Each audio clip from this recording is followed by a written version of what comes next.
Welcome to week 2 of the LL Football Roundtable from the friendly confines of 101 North Queen Street in Lancaster, brought to you by Auto House of Lancaster. We're going to talk about a big, busy week 1 in the Lancaster 11 League in high school football. And assembled to do that are, to my left, Jason Guarente, to my right, Jeffrey Reinhart, and I'm Mike Gross, hosting these proceedings. And Jason has something of a career-long reputation for getting the rough assignments. Notre Dame Green Pond 71, Garden Spot 64, which seemed to qualify. Jason. Add in the 2 hour and 15-minute drive. Yes, I remember factoring that in. Yeah. Nice. So Garden Spot has an interception return for a touchdown, a kickoff return for a touchdown, a fumble recovery in Notre Dame territory, an interception in Notre Dame in the end zone, and gave up 71 points. Wow. And you say, how can that happen? I have a theory. Oh. My theory is defenses have a really hard time with the spread, fast-paced offense now because they just don't have enough players. Notre Dame ran 79 offensive plays in 48 minutes. Wow. And Garden Spot has 40 players on its roster. And a lot of those kids And don't it's play. August. And it's August, and it's hot. And of those 40, maybe 35 play, who knows? And a lot of two-way players, a lot of skill guys who are covering receivers and then running routes every time on offense. They have a quarterback who's playing safety for every snap. I just think they ran out of gas. Yeah, And I think that's a pretty good theory. That makes a lot of sense. I mean, they were running plays so fast. You know how you see the play and you write it down? Like the next play starting before you can even write down the connection. And the yardage, trying to keep up with that. And I just think that's what happened. They just ran them ragged, and it became impossible for anyone to stop anybody, and it was just back and forth. The quarterbacks combined for 1,000+ passing yards. Yeah, and if Garden Spot had more time at the end, I think they would have tied the game. Yeah, They just didn't have enough time to run a real possession, a real drive. Wow, crazy. 71. Anyway, a lot of games last weekend. I have, this was one game that our league played a non-LL opponent and got beat, but generally, I have us 12-5 against other leagues last week, which is pretty good. I mean, you look at some of the wins and some of the people that got beat. Southern Columbia got beat. Camp Hill, who won a district championship last year, got beat by Lancaster Catholic. Yes. Cumberland Valley is, anyway, pretty good week. Very good week. Why I'm missing was the kind of the statement game. Southern Columbia lost a lot in graduation, I know, but they That was the game that people throughout the state were probably looking at. Yeah. And Justice Hardy had 4 touchdown runs, and YO beat them fair and square, and good win for Sparty. Yeah. And I saw Manheim Township beat Cumberland Valley 42-14, which is pretty impressive. I think they would tell you they made some mistakes, and they hopefully they are correctable because a lot of them were in the realm of pass defense, and they're playing a team this week that can throw the heck out of the ball, Central York, and that's sort of a heavyweight matchup that we could see in the 6A district playoffs. They meet again. Down the road, Central York beat Central Dauphin, which is also a traditional power, 47-0 last week. They have a kid named Brooklyn Nace, junior quarterback, 6'2"-ish, completed 21 of 27 for 204 yards. That's kind of his typical numbers. He's being recruited in football and basketball. Interesting. Good athlete, junior. So Township is going to have to clean up some things on the back end of their defense in order to deal with a much more sophisticated passing game than they saw last week. Interesting. Township's offense, and I'm going to see them Thursday night.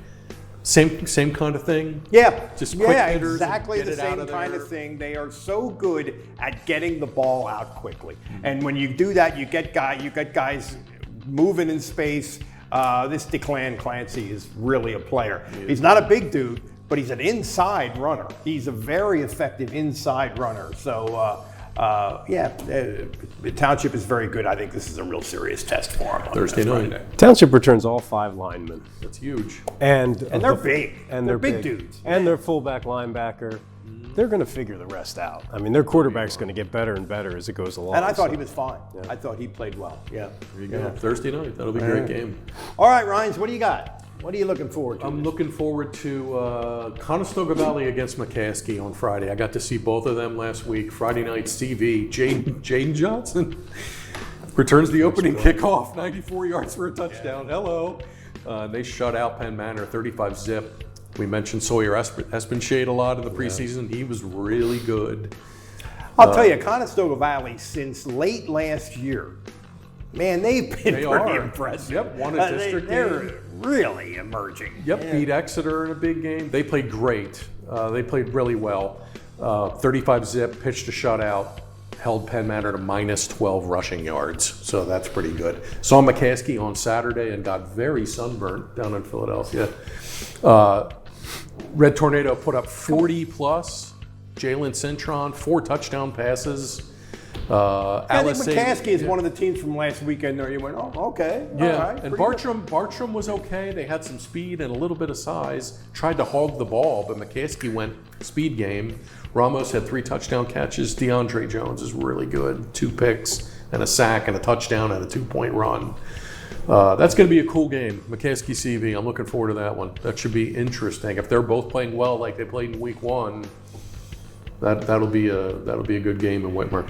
Jason, a couple of brand names in Lancaster County going at it, and you're covering them. LS and Warwick. Break it down, big guy. LS, good week 1. Yeah. 35-9 win, great defensive team. Yeah. And that's their trademark. That really is that has really become their thing. Yeah. They have experience at the line, and they have the new quarterback, Caleb House. Ran for more than 160 yards, big physical runner. Yeah. I mean, you look at Wyomissing, you look at Twin Valley, those are the teams in Section 4. The next team is LS, and the question is whether or not they can compete with those top 2. Do it with defense. Nuggets, Ryan. Nuggets, Mannheim Central Ephrata renewing their rivalry this week at the War. First meeting since 2017. Central's won the last 16 in a row, but they haven't played in a little while. But Ephrata's back. Looks up to it, though, Oh yeah, don't Ephrata, they? yes, they came out of their, I don't want to call it a demotion, but they came out the other end just fine. District final last year. Yeah. They're both 1-0. Let's mention the new trophy game. Trophies. We love the trophy games. Columbia at Donegal on Friday night for the Battle of the Rock, named after Chickies Rock, which separates the communities. They did some fun stuff all week here with the community. The kids got together and played games, culminating Friday night with a trophy game. Indians and Crimson Tide, that'll be fun. Battle of the Border, Muhlenberg against Reading is also Friday night. Muhlenberg, huge week 1 win, beat Schuylkill Valley. Yeah, that was an eye-opener. Muhlenberg has New coach? Yes, new coach. They've really been down. New, and they beat a really good Schuylkill Valley team. So a lot of good stuff happening here for week 2. Yeah, all right. And this week is not quite as loony schedule-wise as last week, but close. 28 games, 4 on Thursday. Yeah, it's 4 on Thursday, that's right. Yes. And we've already had, we're speaking on Wednesday, we've had some JV high school events today canceled because of the heat. It's hot. So I don't think that's going to happen because we're playing football at night, but still, it's something to think about, and cramps and all that stuff. It's a factor. All right, that's it, gang. This has been the LL Football Roundtable, brought to you again by Auto House of Lancaster. For Mike Gross, he's Jason, he's Jeff. We'll see you next week.